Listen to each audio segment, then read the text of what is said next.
Deer learners, WBPSC miscellaneous এক্সামকে target করে আমরা নিয়ে হাজির হয়েছি আরেকটি গুরুত্বপূর্ণ সাজেস্টিভ মক টেস্ট নিয়ে। চলো শুরু করা যাক। ভারতের জাতীয় কংগ্রেসের প্রথম অধিবেশনে কে সভাপতিত্ব করেন? সঠিক উত্তর উমেশ চন্দ্র ব্যানার্জি। ভারতের জাতীয় কংগ্রেসের প্রতিষ্ঠা হয় কত সালে? 1885 সালে। প্রথম অধিবেশন কোথায় হয়েছিল? বোম্বেতে। সেই অধিবেশনে সভাপতি করেছিলেন উমেশচন্দ্র ব্যানার্জি। উমেশচন্দ্র ব্যানার্জি 1885 সালের বোম্বাইয়ের গোকুলদাস তিরপাল কলেজের প্রথম অধিবেশনে সভাপতিত্ব করেন। দাদাভাই Naoroji grand old man of India নামে পরিচিত। তিনি 3টি অধিবেশনে সভাপতিত্ব করেছিলেন 1886, 1893 এবং 1906 সালে।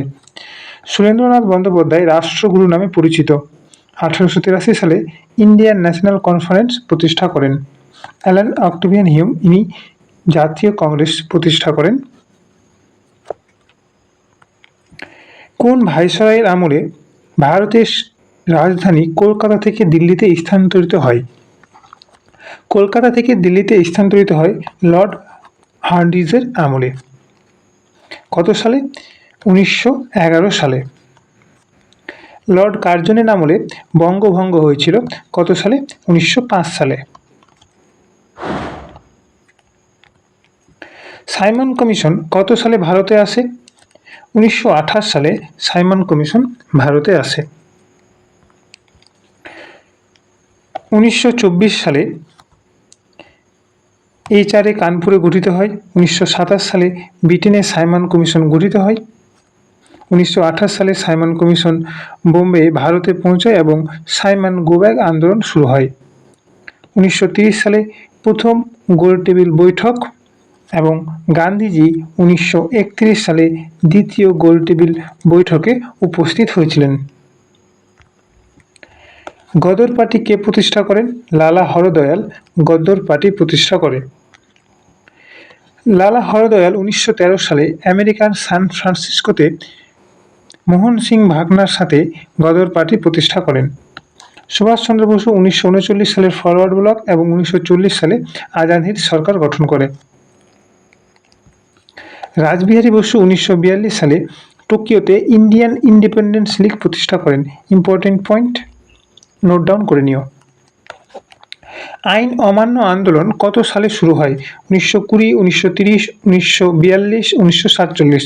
1942 সালে কি হয়েছিল? ভারত ছাড়ো আন্দোলন।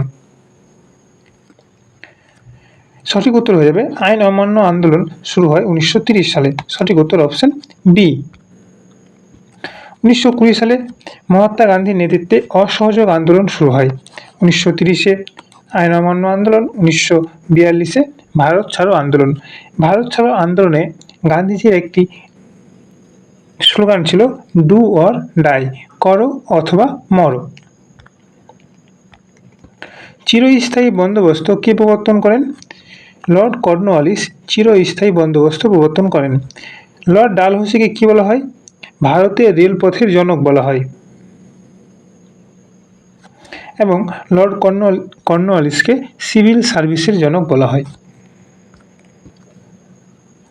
লর্ড ডালহৌসি সপ্তবিলোপ নীতি এবং রেলপথ প্রবর্তন করেন। কর্নওয়ালিস 1793 সালে চিরস্থায়ী বন্দোবস্ত চালু করেন। তাকে father of civil service in India বলা হয়। উইলিয়াম বেন্টিক 1829 সালে সতীদাহ প্রথা রোধ করেন। অধীনতামূলক মিত্রতা নীতি চালু করেন লর্ড ওয়েলেসলি। আর্য সমাজের প্রতিষ্ঠাতা কে ছিল? স্বামী বিবেকানন্দ, স্বামী দয়ানন্দ সরস্বতী, রাজা রামমোহন রায়, ঈশ্বরচন্দ্র বিদ্যাসাগর। সঠিক উত্তর স্বামী দয়ানন্দ সরস্বতী আর্য সমাজ প্রতিষ্ঠা করেন। স্বামী বিবেকানন্দ 1897 সালে রামকৃষ্ণ মিশন প্রতিষ্ঠা করে।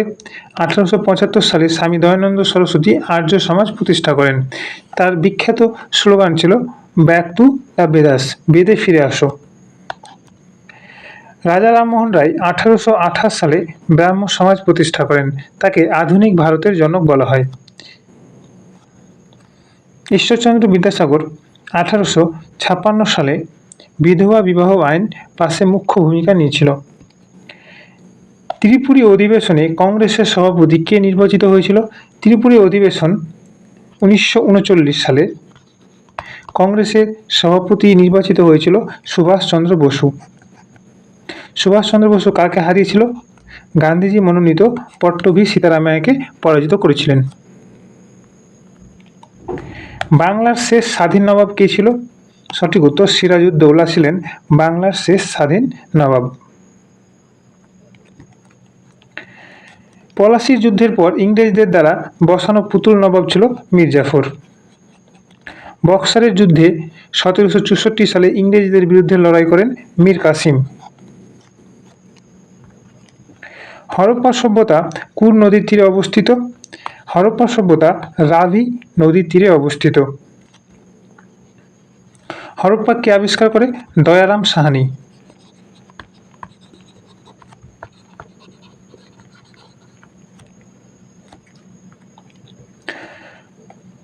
সিন্ধু নদীর তীরে রয়েছে মোহেনজোদারো এবং চানহুদারো।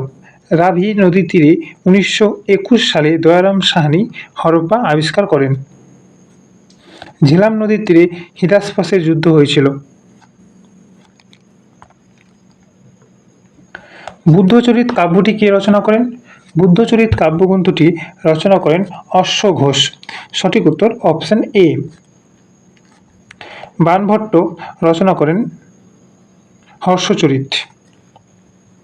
কালিদাসের রচনা শকুন্তলম, রঘুবংশম এইসব। নাগার্জুনকে কি বলা হয়? ভারতের আইনস্টাইন বলা হয় নাগার্জুনকে।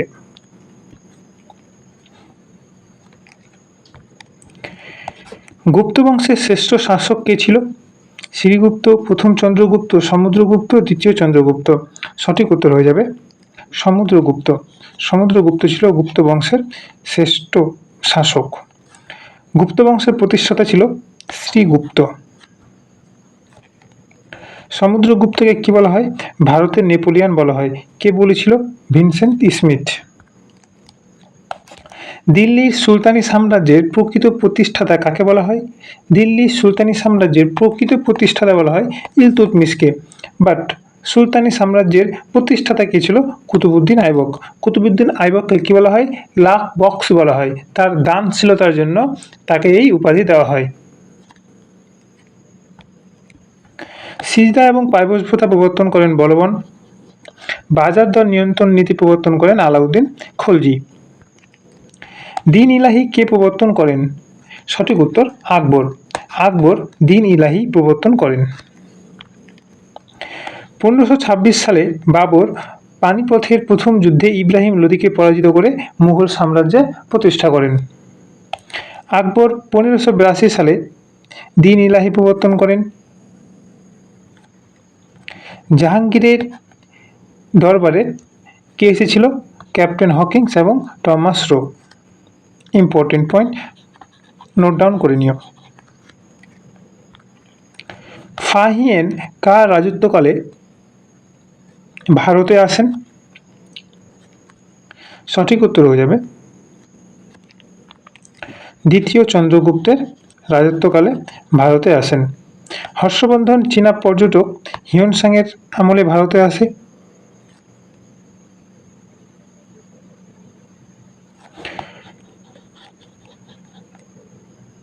হর্ষবর্ধনের সময়ে কে ভারতে আসেন? হিউয়েনসাং। কনিষ্কের আমলে চতুর্থ বৌদ্ধ সংহিতি অনুষ্ঠিত হয়, অর্থাৎ চতুর্থ বৌদ্ধ সম্মেলন হয়েছিল কার আমলে? কনিষ্কের আমলে।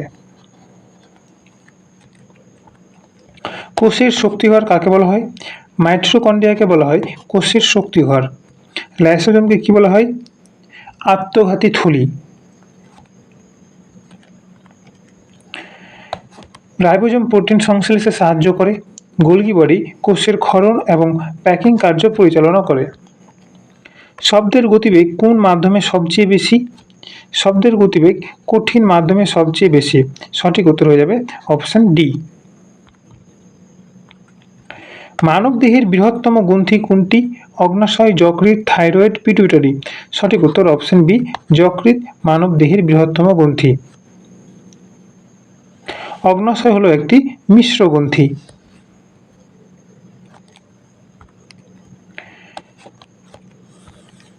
ভিটামিন সি এর রাসায়নিক নাম কি? ভিটামিন সি এর রাসায়নিক নাম অ্যাসকর্বিক অ্যাসিড। ভিটামিন সি এর অভাবে কি রোগ হয়? স্কারভি রোগ হয়। ভিটামিন এ এর রাসায়নিক নাম কি? রেটিনল। ভিটামিন ই এর অভাবে হয় রাতকানা রোগ। ভিটামিন ডি এর রাসায়নিক নাম ক্যালসিফেরল। ভিটামিন ডি এর অভাবে হয় রিকেট রোগ। ভিটামিন ই এর রাসায়নিক নাম টোকোফেরল। ভিটামিন ই এর অভাবে হয় বন্ধ্যাত্ব রোগ। তাহলে এই ক্ষেত্রে আমাদের সঠিক উত্তর হয়ে যাবে অপশন বি, ভিটামিন সি এর রাসায়নিক নাম অ্যাসকর্বিক অ্যাসিড। পেন্সিলের শীষ তৈরিতে কি ব্যবহৃত হয়? পেন্সিলের শীষ তৈরিতে ব্যবহার করা হয় গ্রাফাইট। সঠিক উত্তর অপশন ডি। সূর্যের শক্তির প্রধান উৎস কোনটি? নিউক্লিয় সংযোজন, নিউক্লিয় বিভাজন, রাসায়নিক বিক্রিয়া, তেজস্ক্রিয় ক্ষয়। সঠিক উত্তর নিউক্লিয় সংযোজন সূর্যের শক্তির প্রধান উৎস।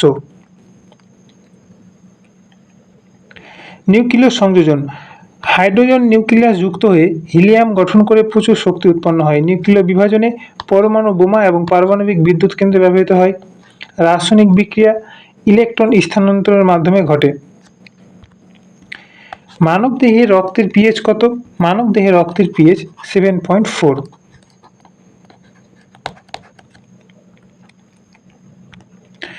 সবচেয়ে হালকা ধাতু কোনটি? হাইড্রোজেন, লিথিয়াম, সোডিয়াম, পারদ। সঠিক উত্তর লিথিয়াম, অপশন বি। হাইড্রোজেন সবচেয়ে হালকা গ্যাসীয় মৌল। লিথিয়াম পর্যায় সারণীতে সবচেয়ে হালকা কঠিন ধাতু। সোডিয়াম নরম ধাতু যা ছুরি দিয়ে কাটা যায়। ইম্পর্টেন্ট পয়েন্ট, এই প্রশ্ন বারবার এসেছিল বিভিন্ন পরীক্ষা, যেমন WBPSI, ক্লার্কশিপ, এই সমস্ত পরীক্ষায় এই প্রশ্নটি বহুবার এসেছে। পারদ একমাত্র তরল ধাতু। কোন গ্যাসকে লাফিং গ্যাস বলা হয়? লাফিং গ্যাস বলা হয় নাইট্রাস অক্সাইডকে। নাইট্রাস অক্সাইডের সংকেত N2O।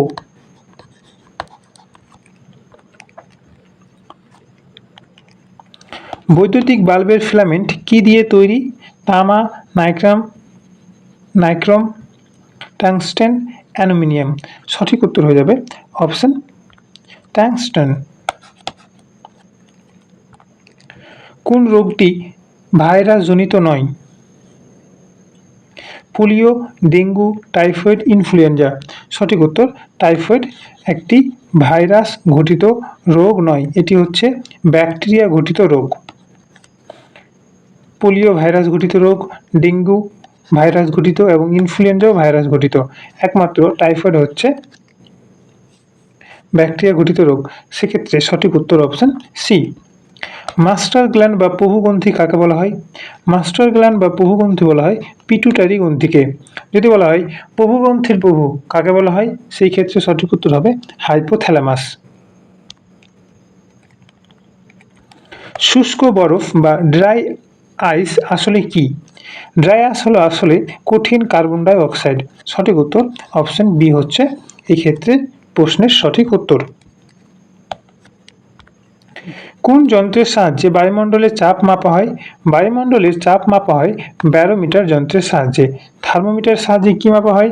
থার্মোমিটারের সাহায্যে তাপমাত্রা পরিমাপ করা হয়। হাইগ্রোমিটারে বাতাসের আপেক্ষিক আর্দ্রতা এবং অল্টিমিটারে মাপা হয় উচ্চতা।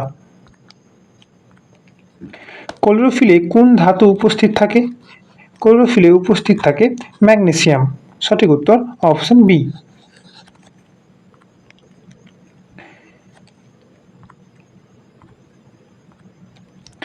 ভারতীয় সংবিধানের কোন অনুচ্ছেদে সাম্যের অধিকার বর্ণিত রয়েছে? সাম্যের অধিকার বর্ণিত রয়েছে আর্টিকেল 14 থেকে 18-তে। 14 থেকে 18-তে সাম্যের অধিকার রয়েছে। 19 থেকে 22-এ স্বাধীনতার অধিকার, 23 থেকে 24 শোষণের বিরুদ্ধে অধিকার, 25 থেকে 28 ধর্মীয় স্বাধীনতার অধিকার। ভারতীয় সংবিধানের নির্দেশমূলক নীতি DPSP, directive principle of state policy, কোন সংবিধান থেকে নেওয়া হয়েছে? আয়ারল্যান্ডের সংবিধান থেকে নেওয়া হয়েছে। সঠিক উত্তর অপশন বি। প্রত্যেকে কমেন্টে জানাও ডিপিএসপি কত নাম্বার পার্টে রয়েছে? সংবিধানের কত নাম্বার পার্টে রয়েছে?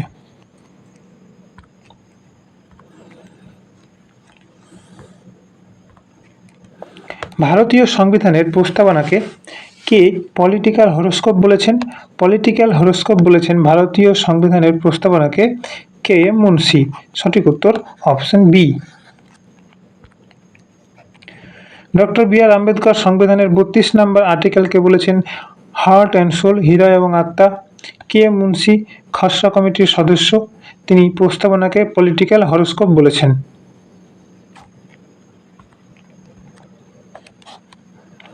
সংবিধান সভার স্থায়ী সভাপতি কে? সংবিধান সভার স্থায়ী সভাপতি হচ্ছে ডক্টর রাজেন্দ্র প্রসাদ, এবং যদি বলা হয় প্রথম সভাপতি তাহলে হবে সচিনানন্দ সিনহা, ইনি অস্থায়ী হিসাবে নিয়োগ হয়েছিলেন।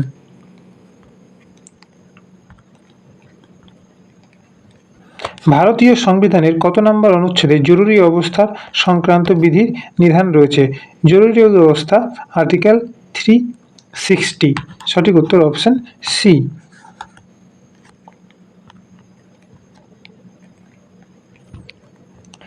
আর্টিকেল 352-তে কি রয়েছে? National emergency. 356 রাষ্ট্রপতি শাসন।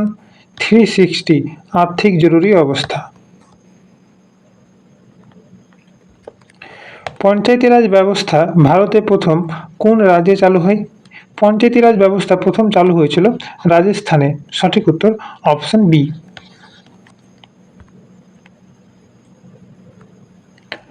রাজ্যসভার সদস্য হতে গেলে ন্যূনতম বয়স কত হতে হয়? রাজ্যসভার সদস্য হওয়ার জন্য ন্যূনতম বয়স 30 বছর। এই ক্ষেত্রে সঠিক উত্তর অপশন বি।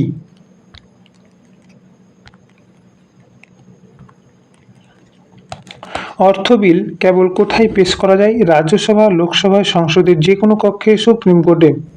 অর্থ বিল শুধুমাত্র পাস করা যায় লোকসভায়। সঠিক উত্তর অপশন বি। মৌলিক কর্তব্য ফান্ডামেন্টাল ডিউটিস ভারতের সংবিধানের কোন সংশোধনের মাধ্যমে যুক্ত করা হয়েছিল? 42তম সংবিধান সংশোধনের মাধ্যমে যুক্ত করা হয়েছিল।